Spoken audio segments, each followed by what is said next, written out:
Здравейте, скъпи приятели! Здравейте, скъпи светии! Божият мир, Божието благословение и спасение и благодат да пребъдва във вашия живот. Исус Христос, вчера, днеска и вовеки същият. Скоро наближава Великден, скоро наближава Пасха. Защо се нарича Великден?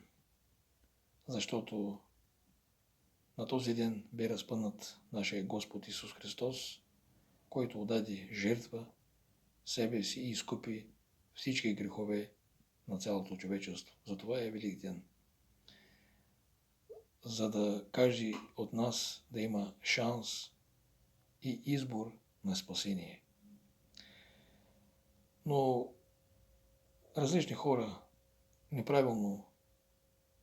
неправилно отбелязват и тълкуват този ден, защото Царството Божие това не е ядене и пиене.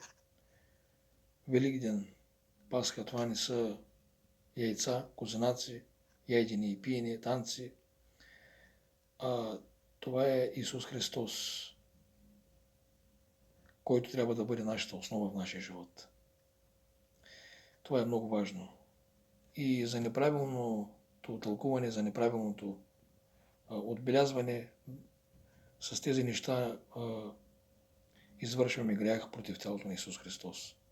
Но това е много важно, нашето основание да бъде Исус Христос в нашия живот. Без покаяние и искреност няма правилно основание, няма го Господ в твоя живот. И тогава животът ти се разрушава. Защо? Защото няма тази основа, която е Исус Христос.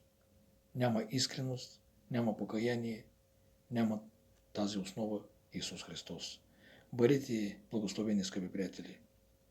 Покайте се и вярвайте в Евангелие Исуса Христа, за да имате спасение. Бъдете благословени.